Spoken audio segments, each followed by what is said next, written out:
Hi guys, welcome back to me. Thank you for watching, and thank you for watching my last video, and thank you for all your messages and support. They were absolutely amazing. Some of the messages that I got, I'm so glad you're able to reach out, and please continue to do so. So last time I told you about my diagnosis, one of my diagnoses of borderline personality disorder, BPD, which you'll sometimes hear referred to as EUPD, which is emotionally unstable personality disorder. So I'm going to give you a little bit of an insight today because I've had loads of messages asking me, well, what is borderline personality disorder? So this is just my take on how I live with borderline personality disorder.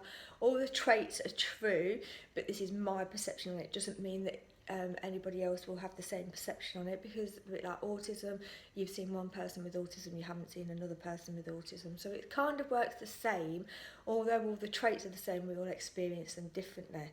So this is not a medical video, so if you feel that you are struggling, then please go and get some help. This is just advice on how I live with it and what borderline personality is.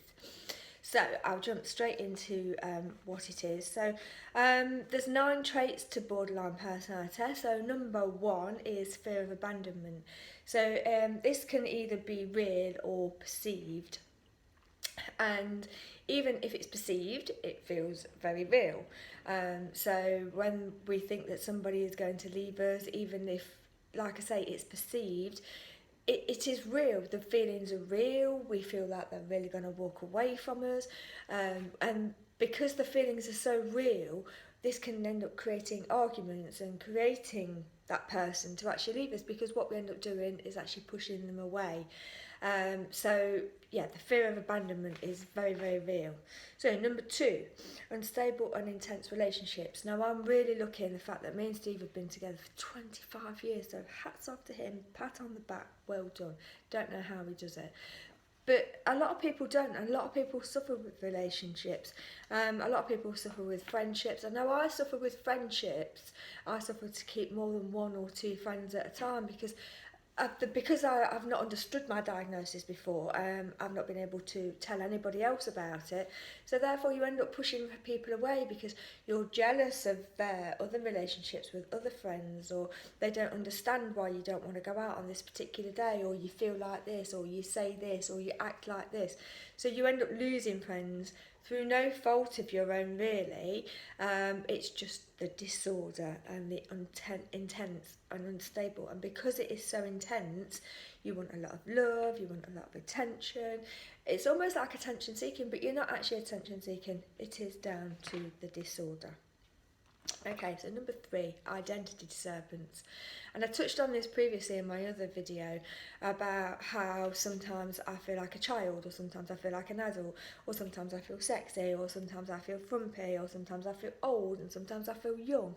And it's not just about what's happening on the outside, it's about what's happening on the inside and how I feel on the inside. And some days I wake up and I feel old and I feel cranky and ugh. And then other days I wake up and I'm full of life, or other days I wake up and I feel like a child in an adult world. And I've often said this to a lot of therapists, or even my psychiatrist, I feel like a child in an adult world. So that makes me then tend to avoid certain situations, especially if my BPD is like playing up at the time. And so parties and things like that, where I know there's going to be a lot of adults, well, I don't want to go there because I'm not an adult today, I'm actually a child today. So I can't converse and don't feel like one of you normal adults. I feel like a child. So it's very unstabling to actually feel like that, and it's very difficult to feel like that. But yeah, identity disturbance is a massive trait for BPD.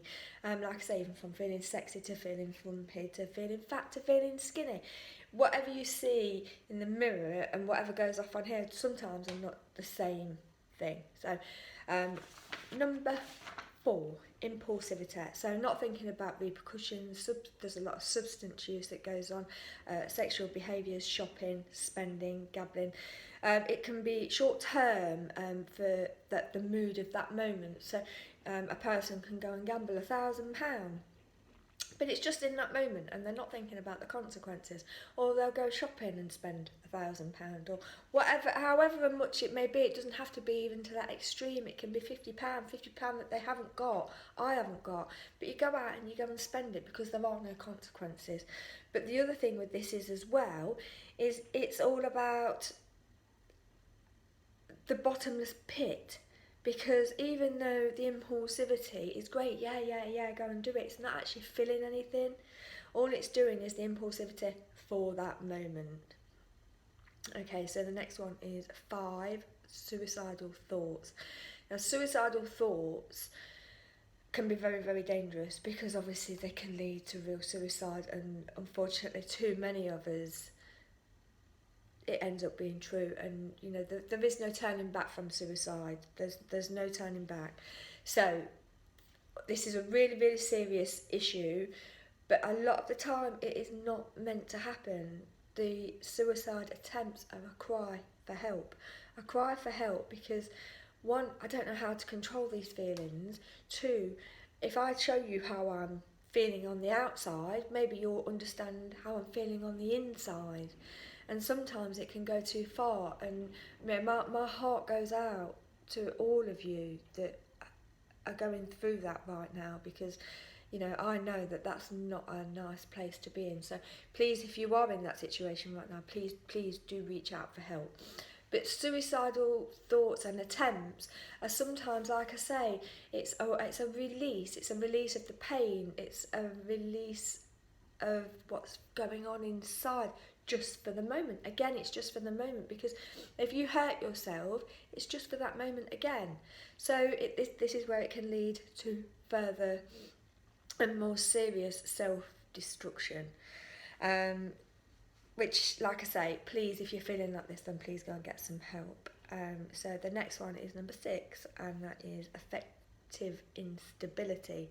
So it's mood changing all over the place. So it's almost like being on a roller coaster. So you're going up and down, you're going through the loops, and through the loops you can have all these different kind of moods all in one day. So you can feel happy, you can feel sad, you can feel absolutely elated, but then crying the next moment. It's happy and depressed all within short periods of time that you don't know whether you're coming or going, and the people around you don't know whether you're coming or going, or whether they're coming or going.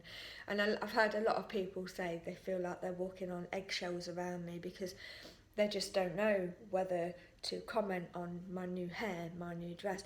Well, what mood is she in? Will she accept it? You know, so a lot of people I've heard say walk around on eggshells around us, and not just for this trait, but for a lot of the traits as well.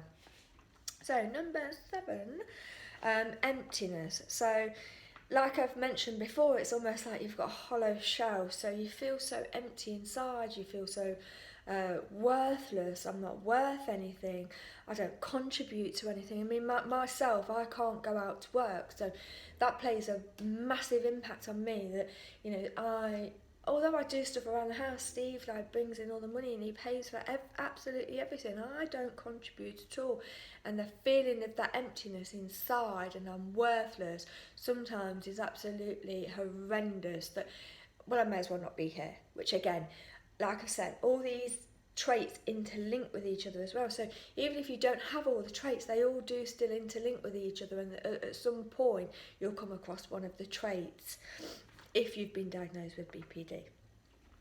So the 8th one is anger, and the anger is, I think for me, one of the worst ones, because you can blow up out of nowhere. So you can be standing there doing the washing up, and then all of a sudden you're like, well, why isn't Steve washing up? Why am I standing there doing the washing up? And it's all the thoughts that go through the brain, and then boom. And he comes into the kitchen and you absolutely explode at him for what? For absolutely nothing. Because you're standing there doing the washing up that you intended to do anyway.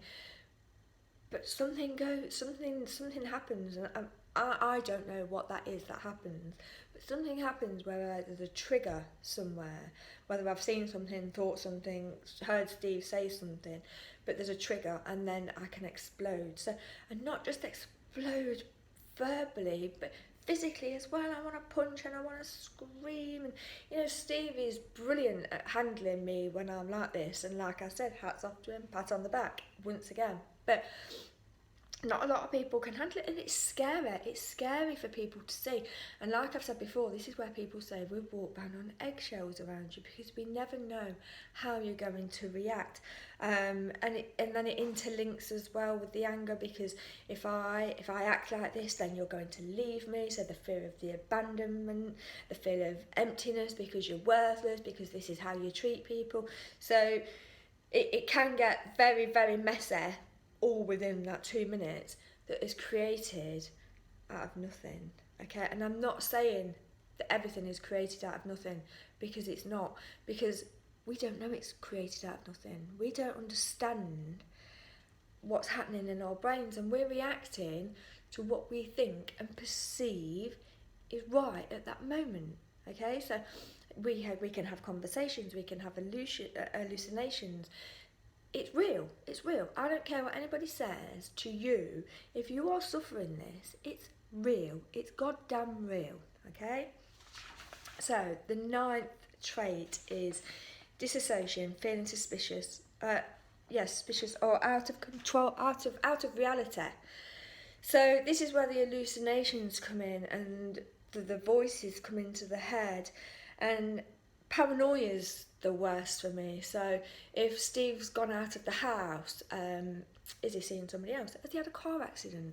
If he's late from work, oh my goodness, what's happened to him? He's never late from work, he would text me.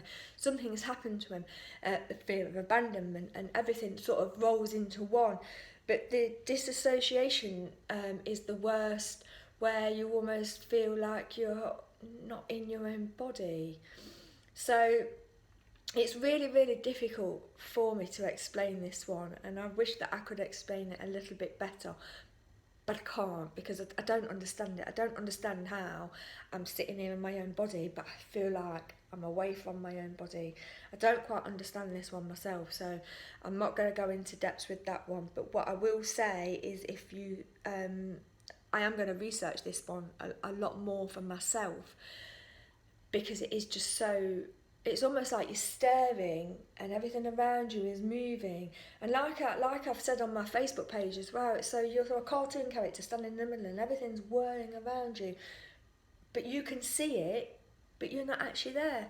So it is really, really a real difficult one for me to actually go into detail with. So I'm going to leave it there for today. So I really hope that what I've said to you today makes some sense.